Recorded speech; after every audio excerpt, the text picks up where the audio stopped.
नमस्कार दोस्तों, कैसे हैं आप लोग। मेरा नाम सौरभ कुमार है और मैं आप लोग को यहाँ पर संक्षिप्त इतिहास एनसीईआरटी सार संग्रह क्लासिक ट्वेल्व पढ़ा रहा हूँ, जो कि आपका ये वन लैंग्वेज है।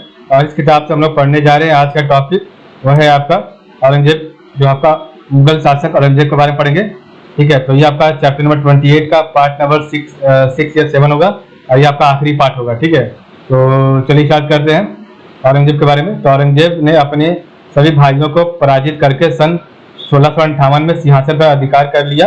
औरंगजेब आलमगीर के नाम से सिंहासन पर बैठा। उसने 50 वर्षों तक शासन किया। उसका शासनकाल कठिनाई से परिपूर्ण था। तो औरंगजेब ने अपने सभी भाइयों को पराजित कर सन 1658 में सिंहासन पर बैठा, अधिकार कर लिया। और औरंगजेब आलमगीर के नाम से सिंहासन पर बैठा। उसने लगभग 50 वर्षों तक शासन किया और उसका शासनकाल कठिनाई से परिपूर्ण था। सम्राट बनने के उपरांत औरंगजेब ने जनता के आर्थिक कष्टों के निवारण हेतु राहदारी, आंतरिक पारगमन शुल्क और पानदारी व्यापारिक चुंगियों को समाप्त कर दिया। तो सम्राट बनने के उपरांत औरंगजेब ने जनता के आर्थिक कष्टों के निवारण हेतु राहदारी, आंतरिक पारगमन शुल्क और पानदारी व्यापारिक चुंगियों को समाप्त कर दिया। उसने उलेमा वर्ग की सलाह के अनुसार इस्लामी परंपरा के अनुसार शासन किया। तो उसने उलेमा वर्ग की सलाह के अनुसार इस्लामी परंपरा के अनुसार शासन किया। उसने नौरोज उत्सव और झरोखा दर्शन अकबर द्वारा प्रारंभ कर समाप्त कर दिया। उसने राज्य की गैर मुस्लिम जनता पर पुनः जजिया कर लगा दिया। ठीक है, उसने उलेमा वर्ग की सलाह के अनुसार इस्लामी परंपरा के अनुसार शासन किया। उसने नौरोज उत्सव और झरोखा दर्शन अकबर द्वारा प्रारंभ को समाप्त कर दिया। उसने राज्य की गैर मुस्लिम जनता पर पुनः जजिया कर लगा दिया। औरंगजेब ने हिंदू त्योहारों को सार्वजनिक रूप से मनाए जाने पर प्रतिबंध लगा दिया। तो औरंगजेब ने हिंदू त्योहारों को सार्वजनिक रूप से मनाए जाने पर प्रतिबंध लगा दिया। उसने राज्य में सार्वजनिक नृत्य व संगीत पर जो है भी प्रतिबंध लगा दिया। यद्यपि व्यक्तिगत जीवन में वह स्वयं एक कुशल वीणा वादक था। औरंगजेब के शासनकाल में मुगल साम्राज्य का सबसे अधिक विस्तार हुआ। वह लगभग संपूर्ण भारत पर शासन करता था। तो औरंगजेब के शासनकाल में मुगल साम्राज्य का सबसे अधिक विस्तार हुआ। वह लगभग संपूर्ण भारत पर शासन करता था। अपने व्यक्तिगत चारित्रिक के गुणों के कारण औरंगजेब को जिंदा पीर के नाम से जाना जाता है। पूना और कोंकण के आसपास का क्षेत्र पहाड़ी, इसी क्षेत्र में मराठे शक्तिशाली थे। छापामार गुरिल्ला युद्ध प्रणाली के अपनाकर वे मुगल सेनाओं को परेशान करने में सफल होते रहे। तो पूना और कोंकण के आसपास का क्षेत्र पहाड़ी है और इसी क्षेत्र में मराठे शक्तिशाली थे और छापामार गुरिल्ला युद्ध प्रणाली को अपनाकर वे मुगल सेनाओं को परेशान करने में सफल होते रहे। शिवाजी सबसे अधिक शक्तिशाली मराठा सरदार था। उसके पिता बीजापुर के शासक के अधीन सेना में अधिकारी थे। बीजापुर को शक्तिहीन होते देखकर उन्होंने अपने को स्वतंत्र घोषित करने का प्रयत्न किया। तो शिवाजी सबसे अधिक शक्तिशाली मराठा सरदार था। उसके पिता बीजापुर के शासक के अधीन सेना में अधिकारी थे। बीजापुर को शक्तिहीन होते देखकर उन्होंने अपने को स्वतंत्र घोषित करने का प्रयत्न किया। बीजापुर के शासक ने अपने सेनापति अफजल खां को शिवाजी के युद्ध करने को भेजा, किंतु शिवाजी ने उसकी हत्या कर दी। तो बीजापुर के शासक ने अपने सेनापति अफजल खां को शिवाजी के विरुद्ध युद्ध करने को भेजा, किंतु शिवाजी ने उसकी हत्या कर दी। औरंगजेब ने अपने अधिकारी जय सिंह को शिवाजी के विरुद्ध युद्ध करने के लिए भेजा। तो औरंगजेब ने अपने अधिकारी जय सिंह को शिवाजी के विरुद्ध युद्ध करने के लिए भेजा। जय सिंह ने सूझबूझ से शिवाजी को सहमत कर दिया और वह उसके साथ औरंगजेब के दरबार में चले गए। शिवाजी के स्वतंत्र व्यवहार से औरंगजेब असंतुष्ट हो गया तथा उसने शिवाजी को कैद कर लिया।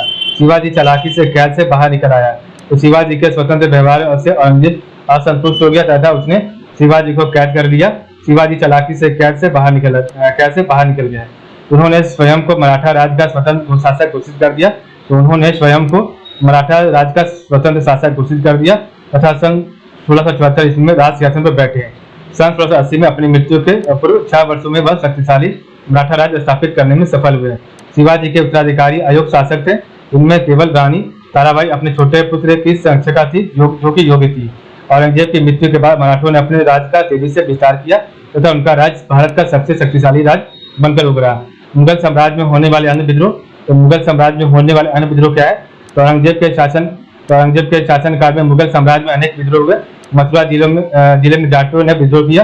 तो औरंगजेब के शासनकाल में मुगल साम्राज्य में अनेक विद्रोह हुए। मथुरा जिले में जाटों का विद्रोह हुआ।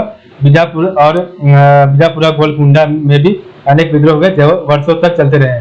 तो बीजापुर और गोलकुंडा में भी अनेक विद्रोह हैं जो वर्षों तक चलते रहे।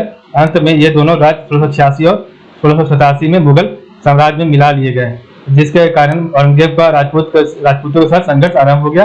राजस्थान के दो प्रमुख राज्य मेवाड़ और मारवाड़ के शासक औरंगजेब के विरुद्ध हो गए थे। राजस्थान के दो प्रमुख राज्य मेवाड़ और मारवाड़ जो है औरंगजेब के विरोधी हो गए थे। ठीक है, औरंगजेब के काल में बुंदेला सरदार छत्रसाल ने विद्रोह किया था। तो औरंगजेब के काल में बुंदेला सरदार छत्रसाल ने विद्रोह किया था। इस काल में सतनामी विद्रोह भी हुआ था। ठीक है, तो औरंगजेब के काल में बुंदेला सरदार छत्रसाल ने विद्रोह किया था। इस काल में सतनामी विद्रोह हुआ था। आगे हम पढ़ेंगे सिख के बारे में। तो गुरु नानक द्वारा स्थापित किए गए नए धर्म के अनुयायी सिख थे। गुरु नानक के बाद इस धर्म में 9 गुरु हुए। तो गुरु नानक के बाद इस धर्म में 9 गुरु हुए। आरंभिक गुरुओं का ध्यान केवल धार्मिक पहलू पर केंद्रित रहा, परंतु धीरे धीरे सिखों के गुरु उनके सैनिक नेता बनने लगे। तो गुरु नानक द्वारा स्थापित किए गए नए धर्म के अनुयायी सिख थे। गुरु नानक के बाद इस धर्म में 9 गुरु हुए।